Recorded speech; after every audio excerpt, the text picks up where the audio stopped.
दोघी दृढ भाऊ या ठिकाणी बसून राहायचं.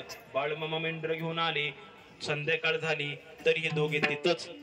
अरे म्हटले कशाला थांबलाय? पण हे दोघं महाराज निके होते, परीक्षेला उतरले का? बाळूमामांना हेच पाहिजे होतं की माझ्या शिवेदेण्याने, माझ्या ओरडण्याने हे निघून जात आहेत. सोडवतो, तुझ्या पत्नीची प्रसूती होईल, पण त्याकरता एक काम करावं लागेल. म्हणजे काय? मी सांगेपर्यंत माझ्या मेंढरांची सेवा करावी लागेल, मेंढर चारण्याची. चालतंय म्हटले. पण बाळूमामा एक काम करा म्हटले, आम्हाला एक 6 दिवसाची सवलत द्या. आम्ही घरी जातो, घरचं सगळं आवरून सगळं व्यवस्थित करून पुन्हा तुमच्याकडे येतो. चालतंय म्हटले. बाळूमामाचा निर्णय पक्का झाला. बाळूमामाने सांगितलं या. हे घरी आले. घरी आल्यानंतर जेवढी काही जमीन होती ती शेजारच्यांना, नातेवाईकांना कसण्याकरता दिली. घरची काही मेंढर होती ती मेंढर सर्व आपल्या सासरवाडीला, आपल्या नातेवाईकांना दिली. हा विठू पुजारी काय करायचा? बाळूमामांची मेंढर चारण्याचं काम करायचा. दिवसभर मेंढराकडे असायचा आणि त्यांची पत्नी संध्याकाळी स्वयंपाक करायची, कोकऱ्यांना पाजायची, तिथलंच धुनी भांडी काय असते सर्व करायची.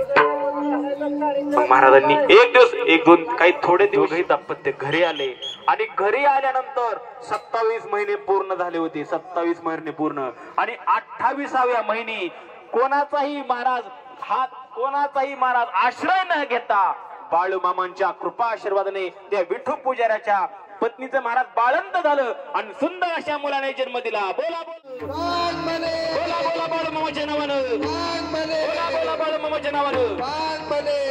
अरे डॉक्टरांनी, वैद्यांनी, नाना प्रकारचे ज्योतिष, तंत्रज्ञ, मांत्रिक कितीतरी आले, परंतु त्यांनी ती प्रसूती केली नाही. बाळूमामांच्या कृपा आशीर्वादाने महाराज ती प्रसूती झाली आणि तोच मुलगा महाराज बाळूमामांच्या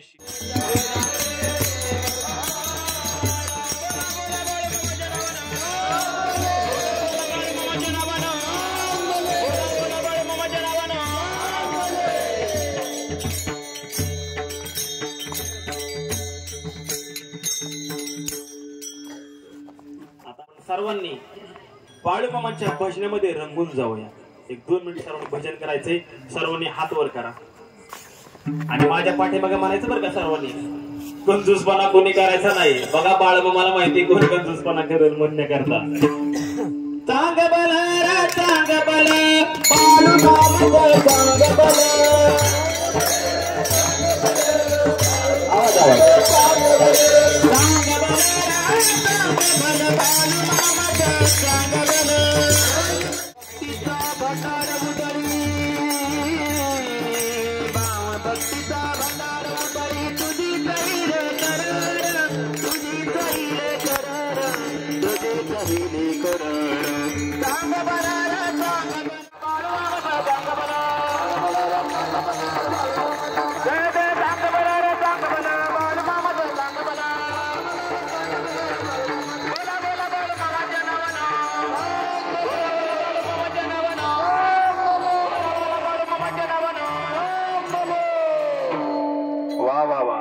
आवाज बाळूमामांच्या भक्तांनी इतक्या मोठ्याने गजर केला, अंतकरणातून बाळूमामाचं भजन केला.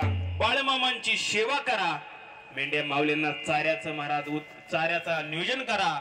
मेंढक्यांची सेवा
एकंदर कीर्तन झालं आणि मामांची आरती झाली आणि हा भाविक भक्तांचा चाललेला जेवणाचा म्हणजेच महाप्रसादाचा कार्यक्रम। मनसोक्त महाप्रसाद सेवन करणारे माझे हे भाविक भक्त।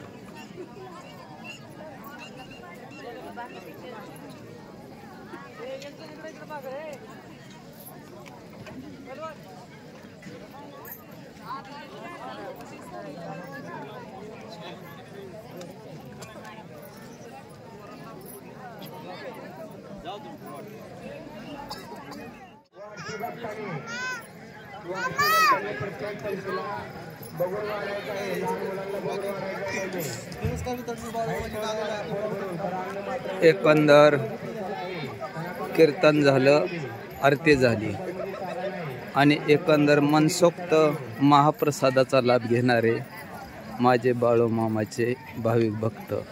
एकंदर आपणाला हा व्हिडिओ कसा